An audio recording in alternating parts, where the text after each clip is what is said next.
नमस्ते विद्यार्थी मित्रों। आज हम विषय हिंदी कक्षा 10वीं का 22वां पाठ करेंगे। पाठ का नाम है भीतरी समृद्धि।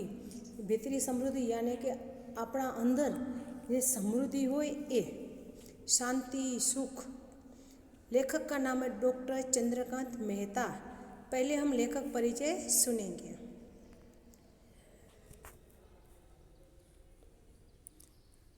गुजरात विश्वविद्यालय के पूर्व उपकुलपति डॉक्टर चंद्रकांत मेहता बहुमुखी प्रतिभा के धनी हैं। डॉक्टर मेहता की मातृभाषा गुजराती है, किंतु संस्कृत, प्राकृत एवं हिंदी पर भी उनका समान अधिकार है। लगभग 50 वर्षों से हिंदी एवं गुजराती लेखक के प्रति समर्पित डॉक्टर मेहता की गुजराती एवं हिंदी में कई रचनाएं प्रकाशित है। साथ साथ चल रही किरण निबंध संग्रह पर भारत सरकार ने उन्हें नेशनल अवार्ड से सम्मानित किया है एवं उत्तर प्रदेश हिंदी संस्थान लखनऊ ने गुजराती हिंदी की सेतु रूप सेवाओं के लिए सौहार्द सम्मान दिया है। अन्य कृतियों में दिल जलाना कब मना है, दिशांतर जरा ठहर जाओ, अन्वेषक और आदि प्रमुख है। प्रस्तुत निबंध में चाहे जितना धन कमाओ, चाहे ऊंचे महल बनाओ, ऐशो आराम की जिंदगी में भौतिक सुख तो अवश्य मिलता है। सोने चांदी के गहनों आभूषणों से लद जाओ, पर जब तक भीतरी शांति नहीं मिलती तब तक जीवन व्यर्थ है। सुख पैसे रुपयों से नहीं मिलता। जीवन का सुख उदारता और त्याग में समाया है। लेखक कहते हैं कि हम लोग ऐसा मानते हैं कि हमारे जिसके पास ज़्यादा धन हो, महल हो, सोना चांदी गहने हो तो वो सुखी है, लेकिन नहीं, जो मन की शांति होती है वही सच्चा सुख होता है। એટલે કે આપણા અંદર જે શાંતિ હોય એ। વિદ્યાર્થી મિત્રો, હવે આપણે પાઠ સમજીશું। जब द्रव्य भक्ति बढ़ जाती है तब जीवन भक्ति कम हो जाती है। कैसे कि જ્યારે પૈસા પ્રત્યે પ્રેમ વધી જાય ત્યારે જીવન પ્રત્યેનો પ્રેમ ઘટતો જાય છે કે જીવન શું છે એ લોકોને ખબર પડતું નથી। આખો સમય પૈસા કમાવામાં જ જતો રહે છે। जब लोग अमीर बनने के कृत्रिम चाव એટલે इच्छा, जब लोग अमीर बनने के कृत्रिम चाव में फंस जाते हैं तब अंतःकरण की अमीरी की सुगंध खो देते हैं। कि જ્યારે લોકો પૈસા કમાવામાં, પૈસાદાર બનવામાં ફસાઈ જાય છે ને, ત્યારે તે પોતાના અંદર જે સરસ મજાની સુગંધ હોય છે એને ખોઈ નાખે છે। तूसरा तो परंपरागत डाकू रानी होती है कि तूसरा એટલે प्यास, असंतोष। કહે છે કે તૂસરા છે એ તો પરંપરાગત ડાકુ રાની જેવી હોય છે કે એના ઉપર ક્યારે તમે કાબू મેળવી શકો नहीं। जब तूसराएँ बढ़ती है तो मनुष्य की नेकी के समाप्त होने की देरी नहीं लगती। कि જ્યારે असंतोष વધી જાય છે ત્યારે મનુષ્યની અંદર રહેલી ઈમાનદાર નિષ્ઠા એને ખલાસ થવામાં વાર લાગતી નથી। मनुष्य के लिए जीना कोई मुश्किल काम नहीं है, हाँ, पर पवित्रता पूर्वक जीना अवश्य ही मुश्किल है। कि मनुष्य माटे जीवવું એ કાંઈ મુશ્કેલ જેવું કામ નથી, એ જીવી શકે, પરંતુ હા, એને પવિત્રતાપૂર્વક ઈમાનદારથી જીવવું એ ખરેખર સાચે જ મુશ્કેલ ભર્યું હોય છે। ધન સુખ का जादूगर भी है और शांति का डकैत भी। કે ધન છે એ સુખનો જાદુગર છે અને શાંતિનો લૂંટેરો પણ છે। ધનથી સુખ મળે, આપણી પાસે રૂપિયા પૈસા હોય તો આપણે ગાડી બંગલા એવી સુખ સાહેબી ભોગવીએ, પણ આપણી જે માનસિક शांति હોય એ મળે नहीं। अभी तक कोई भी दर्जी ऐसा अंगरखा नहीं सिल पाया है जिससे पहनकर तृष्णातुर मनुष्य चैन की सांस ले सके। हजी सुधी कोई दर्जी એવું વસ્ત્ર નથી સીવી શક્યું કે જેને પહેરી અને असंतोष व्यक्ति शांतिनी सांस लई सके, शांतिथी जीवी सके। कहा जाता है पोम्पी नगर के खंडहरों में खुदाई करते हुए एक नर कंकाल प्राप्त हुआ था। કે કહેવાય છે કે પોમ્પી નગર નામનું એક ખંડર હતું, એમાં ખોદવામાં આવ્યું ત્યારે એમાંથી એક માણસનું હાડ પિંજર મળ્યું। उसकी मुट्ठी खोलने में काफ़ी परेशानी हुई थी।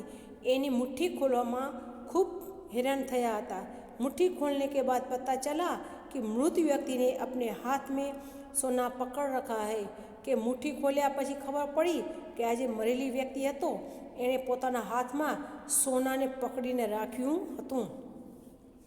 इसी प्रकार इसी शहर के एक व्यापारी ने अपनी अंतिम सांस लेते समय तकिए के नीचे से पैसों से भरी हुई एक थैली बाहर निकाली तथा अपने प्राण त्यागने के समय तक उसे खूब मजबूती से अपने हाथ में पकड़ रखी थी। કહે છે કે જ્યારે એક વેપારી હતો એ પોતાના અંતિમ સમયે તકિયાની નીચે પૈસાની જે થેલી ભરેલી હતી ને એણે કાઢી અને પોતાના હાથમાં મજબૂતી પકડી રાખી હતી। ત્યાં તે મૃત્યુ પામ્યો હતો, પોતાના હાથમાં પૈસાની થેલી પકડેલી। हमारे यहाँ पहले डाल डाल पर सोने की चिड़िया रहती थी। आज अमीरों की पारिवारिक समस्याओं को दर्शाते हुए धारावाहिकों की मानव चिड़िया गहनों से लदी पदी रहती है। કે પહેલાં આપણે ભારત દેશને સોનાની ચીડિયા એવું નામ આપવામાં આવેલું હતું કે આપણો દેશ છે એ ખૂબ જ અમીર હતો, પરંતુ અંગ્રેજો આવ્યા અને આપણા દેશને ખેદાન મેદાન કરી નાખ્યું ને અત્યારે નેતાઓ ખેદાન મેદાન કરે છે કે પહેલાં અને અમીરોની જે પરિવારની સમસ્યા બતાવતી એક ધારાવાહિક સિરિયલ આવતી, એ સિરિયલનું નામ હતું માનવની ચીડિયા। घर के भीतर गहनों से सजी संवरी और खूब महंगी महंगी साड़ियों में रोब से घूमती अभिमानी स्त्रियां संस्कारिता की धज्जियां उड़ाती हुई बेहुदे षड्यंत्रों में संलग्न रहती है। कि घरनी अंदर सरस मजाना आभूषणों पहेरेला होय અને તૈયાર થયેલી હોય, શણગાયેલી હોય, મોંઘી મોંઘી સાડી પહેરી હોય અને અભિમાનમાં ઘૂમતી એવી ઘણી બધી સ્ત્રીઓ હોય છે કે જે પોતાના સંસ્કારની ધચ્ચિયા ઉડાવી દે છે અને ખરાબ એવા કામોમાં રચી પચી રહેતી હોય છે। પહેરવે એવડે ભલે ને સુંદર હોય, પરંતુ એનું મન સુંદર હોતું નથી। इनमें भारतीयता का तिल मात्र भी दर्शन होता है क्या? कि આવી સ્ત્રીઓની અંદર भारतीय नारीना दर्शन थाय छे। पहले त्याग द्वारा आनंद की प्राप्त होती थी, पर अब भोगने के बाद फेंक देना मूल मंत्र हो गया है। कि पहला जे हतुं ए व्यक्ति वस्तु त्याग आपी कोईने आपी दे એટલે કે त्याग कर दे त्यारे आनंद मेळवता, पण अत्यारे शुं छे कि पोते भोगवी ले અને પછી બીજાને આપે એ મંત્ર બની ગયો છે। પોતે ભોગવી લે ને બીજાને આપે એટલે શું કે પોતે એક બે વખત દાખલા તરીકે કાંઈ વસ્તુ હોય એ પહેરી લે એક બે વાર, પછી કે હવે ગમતું નથી અને પછી તમે બીજાને આપો એને ભોગવી લીધું કહેવાય। પરંતુ તમે કાંઈ વસ્તુ નવી લીધી હોય અને એનો ઉપયોગ કર્યા વગર તમે કોઈને આપો એને કહેવાય त्याग।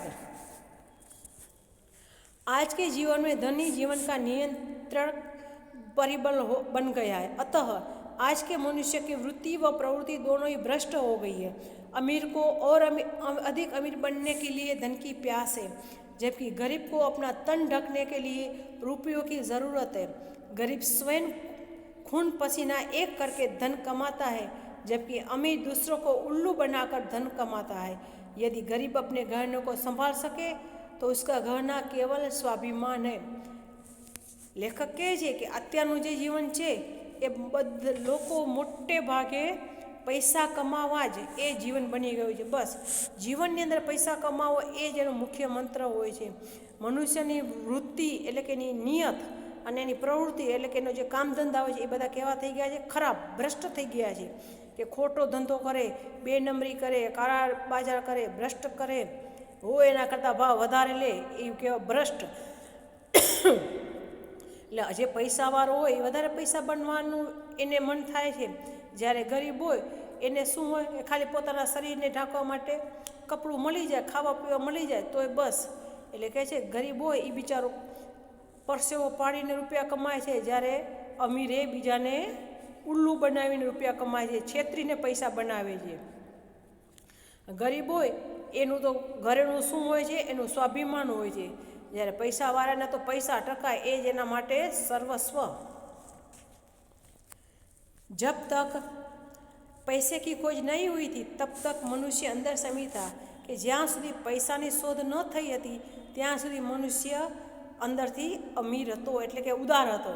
એક લેખકે શબ્દો ધ્યાન દેને યોગ્ય વહ कहता है सहृदयता, आत्मीयता, आशा, उल्लासता, प्रेम ही वास्तविक धन है. એક લેખકના શબ્દો ધ્યાન દેવા જેવા છે. એ કહે છે કે સારું હૃદય હોય, લોકો પ્રત્યે લાગણી હોય, આશા હોય, ઉલ્લાસ હોય તથા પ્રેમ હોય, એ જ ખરેખર સાચું ધન છે. पैसा टका ये साचू धन नहीं. इस पृथ्वी के एक छोटे से अंश को पाने के लिए मुझे इतना सख्त परिश्रम करने की आखिर क्या आवश्यकता है. કહે છે કે મારે રહેવા માટે એક ધરતીનો ટુકડો જોઈએ તો એના માટે મારે કાંઈ ખૂબ મહેનત કરવાની જરૂર છે ખરી? પ્રશ્ન પૂછે છે. સમગ્ર પૃથ્વી તો મેરી હૈ, કે આખી આ વિશ્વની પૃથ્વી છે, આખું વિશ્વ, આખી પૃથ્વી એ તો કોની છે? આપણી છે, મારી છે. अगर कायदे कानून की भाषा में यह पृथ्वी किसी और की कहलाती है तो इसमें इतनी ईर्षा क्यों करनी चाहिए. કહે છે અગર જો કાયદા કાનૂનથી આ પૃથ્વીનો કોઈ અંશ કે કોઈ આપણી ભાષામાં પ્લોટ કહીએ, જમીન કહીએ, જો એ કોકની કહેવાય તો એમાં આપણે દેખાય કરવાની હોય નહીં. यह उसी की संपत्ति है जो इसका उपयोग कर सके. આ તો એની સંપત્તિ કહેવાય કે જે એનો ઉપયોગ કરે. દાખલા તરીકે આપણે જ્યાં પણ રહેતા હોય ત્યાં સુધી એ આપણી, અને આપણે બીજા કોઈનું હોય, બીજાના હાથમાં આવી જાય તો એ એની. અતઃ સંપત્તિ કે માલિકો સે મુझे ક્यों ઈર્ષા કરવી चाहिए.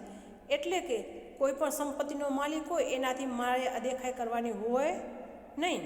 मैं रेल का किराया देकर देश भर की सैर कर सकता हूँ, કે હું રેલનું ભાડું ચૂકવી અને આખા દેશમાં ફરી શકું છું. मेरा मन तो ताजगी भरी सुंदर हरी घास, छोटे बड़े पौधे, मैदानों में लगे कीर्ति स्तंभ तथा सुंदर बारीक कारीगरी वाले शिल्प व सुंदर चित्रों का आनंद ले सकता है. કહે છે કે મારું મન સરસ મજાને તાજગી ભરી સરસ લીલું લીલું ઘાસ, નાના મોટા છોડ, પછી મેદાનોમાં લાગેલા સરસ મજાના સ્તંભ, સરસ મજાનું એવું શિલ્પકામ, એને જોઈ અને મારું મન આનંદ પામે છે. उन सबको अपने साथ घर ले जाने की ज़रूरत नहीं, क्योंकि जहाँ पर यह सब है वहाँ उनकी देखभाल व उनकी व्यवस्था जितनी अच्छी तरह से की गई है उससे आधी देखभाल भी मैं नहीं कर पाऊँगा. કહે છે કે એને કાંઈ મારી સાથે આ બધી વસ્તુને ઘરે લઈ જવાની જરૂર નથી. આ ઝાડ પાન, કાંઈ પણ સરસ મજાના કુદરતી દ્રશ્યો છે, ઝરણા છે, એને કાંઈ મારે ખાલી જોઈ અને આનંદ પામવાનું છે. કે જે અત્યારે અહીંયા કને જે સંભાળ રાખી શકીએ સારી મજાની, એવી હું કાંઈ ઘરે સંભાળ રાખી શકું નહીં, અથવા તો કોઈ પણ વ્યક્તિ એવી સારી રીતે देखभाल કરી શકે નહીં. इस सृष्टि ने मुझे इस प्रकार की अनेक चीज़ें प्रदान की है कि આ કુદરતે મને એક સરસ મજાની ઘણી ચીજો દાનમાં આપી છે. વન में घूमते हुए प्राणी हमारे हैं, नक्षत्र तथा महकते हुए फूल हमारे हैं, समुद्र, हवा, पक्षी तथा वृक्ष भी हमारे हैं. अब हमें दूसरे किसी चीज़ की आवश्यकता नहीं है. इस युग से पहले के सभी युग हमारे लिए काम करके गए हैं. हमें तो केवल अन्न व वस्त्र प्राप्त करने की आवश्यकता है और यह प्राप्त करना इस धरती पर बहुत आसान है. લેખક કહે છે કે આ અહીં ફરતા પ્રાણીઓ, નક્ષત્રો, મહેકતા ફૂલ, સમુદ્ર, હવા, પક્ષી, વૃક્ષ એ બધાય આપણા છે. આપણે કાંઈ વસ્તુ બનાવવાની જરૂર નથી, ફક્ત આપણે તો અન્ન અને વસ્ત્ર મળે એટલું જ કમાવાની જરૂરી છે. वाल्मीकि, स्वामी रामतीर्थ, विवेकानंद, दयानंद, अरविंद के पास आखिर कौन सा जमा हुआ धन था, फिर भी क्या हम उन्हें गरीब कहने की हिम्मत कर सकते हैं. जैसे वाल्मीकि ऋषि, स्वामी रामतीर्थ, स्वामी विवेकानंद, दयानंद, એની અરવિંદ એ પાસે કાંઈ પૈસા ટકા ન હતા તો શું આપણે એને ગરીબ કહેવાની હિંમત કરી શકીએ? ના, કહી શકીએ નહીં. भाग्य के सृष्टाओं में जॉन डंकन नामक एक स्कॉटलैंड के निवासी बुनकर के गरीब पुत्र की अमीरी का एक प्रेरणादायक उदाहरण है. जॉन बिल्कुल अनपढ़, संकुचित दृष्टि का, अशक्त, कुबड़ा तथा आर्थिक दृष्टि से कंगाल परिवार का पुत्र था. કે ભાગ્ય કે સૃષ્ટાઓમાં જોન ડંકન નામનો એક સ્કોટલેન્ડનો વ્યક્તિ જે વણકર હતો એનું એક સરસ મજાનું પ્રેરણાદાયક ઉદાહરણ છે કે બિલકુલ એક અનપઢ હતો, અભણ હતો, સંકુચિત દ્રષ્ટિનો હતો, અશક્ત હતો અને દેખાવમાં પણ એવો હતો અને ગરીબ પરિવારનો પુત્ર હતો। वह जब अपने मोहल्ले से गुजरता था तब बच्चे उसे चिढ़ाते थे कि જ્યારે એ પોતાના શેરીમાંથી પસાર થાય તો લોકો એને ખીજાવતા। बहुत बार तो पत्थर भी मार दिया करते, घनी बार तो पाना पर मारता। उसने ढोर चराने का काम शुरू किया तो उसके मालिक ने भी उसके साथ अत्याचार किया कि एणे ढोर चरावવાનું કામ ચાલુ કર્યું ને તો એનો માલિક હતા એણે પણ એના પર ખૂબ હેરાન કરવા લાગ્યા। कभी कभी जॉन कपड़ों के निचोड़ते निचोड़ते ठंड में कांपते कांपते पूरी रात गुजार देता था कि એની પાસે જુઓ પહેરાવા વસ્ત્ર પણ નહોતું કે ક્યારેક ક્યારેક એ પોતાના કપડોને निचोड़तो निचोड़तो ठंडी में कांपतो कांपतो आखी रात पसार कर देतो। एक दिन जॉन की इच्छा हुई कि वह पढ़ाई करना सीखे। कुछ समय के पश्चात जब वह बुनाई के काम पर गया तब उसने स्कूल में पढ़ने वाली एक 12 वर्ष की लड़की से उसे पढ़ाने की विनती की। एक वक्त એને થયું કે હું પણ ભણવાનું શીખું કે ભાઈ મારે પણ ભણવું છે। તો શું કહે છે, એક વખતે એનું બુનાઈનું કામ કરી અને 12 વર્ષની એક છોકરીને કહે છે कि तमे मने भणता सीखवाड़शो, विनंती करे छे। 16 वर्ष की उम्र में जॉन ने मूल अक्षर सीखने शुरू किए और इसके बाद तो वह खूब जल्दी से लिखना पढ़ना सीखता ही गया कि पोते 16 वर्षनो हतो अने 12 वर्षनी छोकरी पासे भणवानुं सीखे छे कि 16 वर्षनी उंमरमां एणे मूळ अक्षर એટલે ક ખ ગ અ ई बधा अक्षरो एने सीखवानुं चालू कर्युं अने धीमे धीमे लखता वाँचता सीखी गयो। पहले से जंगल में इधर उधर भटकने के कारण उसे वनस्पतियों की काफ़ी अच्छी जानकारी थी। પહેલાંથી જ એ જંગલમાં અહીંયા ઉहाँ ભટકતો હતો એને કારણે એ વનસ્પતિને સારી રીતે ઓળખી શકતો હતો। उसने वनस्पति शास्त्र का एक ग्रंथ खरीदने के लिए 5 शिलिंग जमा करने के लिए खूब जीत और मेहनत से काम किया तथा वनस्पति शास्त्र का गहरा अध्ययन करके उस विषय का पंडित बन गया। सामझो विद्यार्थी मित्रों कि एने एक वनस्पति शास्त्रનો ગ્રંથ લેવો હતો તો એને 5 શિલિંગ છે એ શું છે, બ્રિટિશનું નાણું કહેવાય। આપણે જેમ અહીંયા રૂપિયા કહીએ એમ ત્યાં શિલિંગ કહે।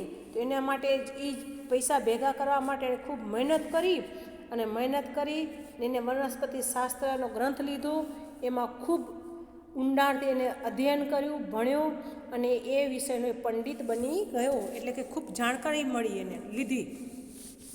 अब उसे पढ़ाई में इतनी अधिक रुचि हो गई थी कि 80 वर्ष की वृद्धावस्था में भी एक पौधे को प्राप्त करने के लिए उसने 12 मील की पैदल यात्रा की थी कि એને તો હવે તો ભણવામાં એટલી બધી એને રસ થઈ ગયો હતો ને કે 80 વર્ષની એવડી વૃદ્ધાવસ્થા હતી ને તો પણ એક એવા છોડની જાણકારી લેવા માટે એ 12 મીલ સુધી એ પગે જતા।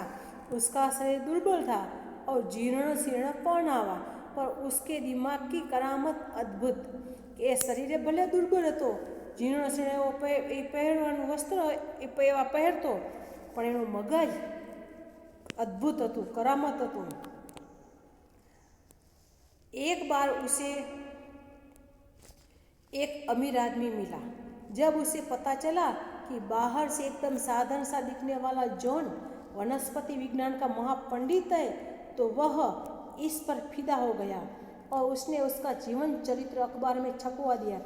एक वक्त एक पैसावाળા વ્યક્તિને મળ્યો અને એને પૈસાદાર વ્યક્તિએ જોયું કે આ જે સાધારણ દેખાતો વ્યક્તિ ખરેખર તો વનસ્પતિ વિજ્ઞાનનો મોટો પંડિત છે, જાણકાર છે, એટલે એના ઉપર તો એ ફિદા થઈ ગયો અને એનું જે જીવન ચરિત્ર એને છાપામાં छपाव्યું। उसके बारे में पढ़कर बहुत से लोगों ने जॉन के पास काफ़ी बड़ी रकम के चेक भेजे। એના પછી ઘણા બધા લોકોએ એનું જીવન ચરિત્ર વાંચી અને રૂપિયાના ચેક મૂક્યા, परंतु उसने इस धन को अपने लिए प्रयुक्त नहीं किया और अपने वसीयतनामे में लिखा, मुझे प्राप्त सारी धनराशि का उपयोग गरीब विद्यार्थियों के प्राकृतिक विज्ञान के अध्ययन के लिए किया जाए तथा उनको प्रोत्साहन देने के लिए स्कॉलरशिप तथा पारितोषिक भी दिए जाएं। પછી એણે પોતાના વસિયતનામામાં લખ્યું કે મને જે પણ કાંઈ ધનરાશિ, જે રૂપિયા પૈસા ટકા જે કાંઈ મળ્યું છે એ ગરીબ વિદ્યાર્થીઓને ભણવામાં અને એક વિજ્ઞાન વિશે શીખવામાં ઉપયોગમાં લેવામાં આવે અને એ લોકોને स्कॉलरशिप અને इनाम પણ આપે। जॉन ने कीमती पुस्तकों का अपना ग्रंथालय भी आम लोगों के उपयोग में दान दे दिया कि પોતાનું જે કિંમતી પુસ્તક હતું એ પણ ગ્રંથાલય લાઇબ્રેરીમાં એને દાન આપી દીધું। भारत के अनेक महापुरुषों भी इसी प्रकार गरीब अभाव तथा कठिनाइयों के दलदल में खिलने वाले कमल है कि આપણા ભારત દેશના પણ એવા ઘણા બધા મહાન પુરુષો થઈ ગયા કે ગરીબ અને એને અમુક વસ્તુઓનો અભાવ હતો, ખૂબ એને ખરાબ પરિસ્થિતિનો સામનો કરવો હતો, છતાંય પણ એ કમળની જેમ ખીલી ગયા પોતાના ચારિત્ર્યથી, પોતાના મગજથી। પૈસા ટકાથી જીવન હોતું નથી। अपने अपने क्षेत्रों में इन्होंने मूल्यवान प्रदान दिए हैं। धन के लिए उन्होंने धर्म को लज्जित नहीं किया कि બધા લોકોએ જે મહાપુરુષો થઈ ગયા એણે પોતપોતાના ક્ષેત્રમાં એવું મૂલ્યવાન પ્રદાન આપ્યું છે, એટલે કે લોકોને જે પણ કોઈને આવડે પોતાના મગજના ઉપયોગ પ્રમાણે એ બધું એને કહ્યું છે અને પોતે રૂપિયા સારું, ધન સારું કરી અને પોતાનો ધર્મને ક્યારેય એને શરમાવ્યો નથી। દ્રવ્ય કે લોભ મેં अपनी नियत खराब नहीं की, પૈસાના લોભમાં પોતાની નિયત એને બગાડી નથી કે બેઈમાન કે ભ્રષ્ટાચાર બન્યા નથી। પદ કે लिए प्रतिष्ठा के साथ छेड़छाड़ नहीं की કે પદ માટે પોતાની પ્રતિષ્ઠાથી એની છેડછાડ કરી નથી કે ભાઈ હું ફલાણો વ્યક્તિ છું, મને આ પદ આપો, એવું ક્યારે કોઈ કર્યું નથી। ભારત દેશમાં એવા ઘણા બધા લોકો છે અને થઈ ગયા પણ છે, જેમ કે અત્યારે नरेंद्रभाई मोदी। मनुष्यत्व अर्थात उदारता तथा उदात्तता के प्रयोग के लिए प्राप्त हुआ दैवीय वरदान है कि આપણે મનુષ્ય તો છીએ જ, પણ આપણામાં જે માણસાઈ હોય, માનવતા હોય, એ ખરેખર એક દૈવીય વરદાન હોય છે। બધા લોકો માનવતાવાળા હોતા નથી। इसलिए मुंशी प्रेमचंद ने कहा कि मनुष्य यदि उदार बनता है तो देवदूत, यदि नीच बनता है तो शैतान। કે એટલા જ માટે મુનશી પ્રેમચંદે કહ્યું કે મનુષ્ય જો ઉદાર બને બધા પ્રત્યે તો એ ભગવાન સમાન ગણાય અને ખરાબ બને તો राक्षस। सोक्रेटिस के मत अनुसार दुनिया में सम्मान पूर्वक जीने के लिए सबसे सरल और आवश्यक उपाय है कि आप अपने आप को जैसा बाहर से दिखाना चाहते हैं वैसा ही भीतर भी बने। સોક્રેટિસના મત અનુસાર એ કહે છે કે તમે જેવા બહારે છો એવા જ અંદર રહો, જેવા અંદર છો એવા જ બહાર રહો। તમે બે ચરિત્ર બનો નહીં, અંદર એક અને બોલો બીજા, બારે બીજા હો, એ રીતે ક્યારે હોય નહીં। અત્યારના સમયમાં શું છે કે માણસ બોલે એક, કરે બીજું અને હોય ત્રીજું। वास्तव में मनुष्य स्वयं का ही विरोधी है कि જે ખરેખર માણસ છે પોતાનો જ વિરોધી છે। हम अपने सद्गुणों को स्वार्थ की बे आवाज बुलेट से छलनी करते रहते हैं કે આપણી અંદર જે સારા સારા એવા સદ્ગુણ છે ને એને આપણે સ્વાર્થની બંદૂકથી એને મારી નાખીએ છીએ, છલની કરી નાખીએ જીવનભર, આખા જીવનભર આપણે સ્વાર્થ સારું કરીને આપણા અંદર જે સારા એવા સદ્ગુણોનો નાશ કરી દઈએ છીએ। बाहर ही नहीं अंदर से श्रीमंत अथवा अमीर बनना ही पैसा बचाने की कला है કે બહારથી જ પૈસાવાળા હોવું જરૂરી નથી, પણ અંદર પર શ્રીમંત અને અમીર બની અને પૈસાને પચાવી એ જ ખરેખર સાચી કલા છે। ધન્યવાદ।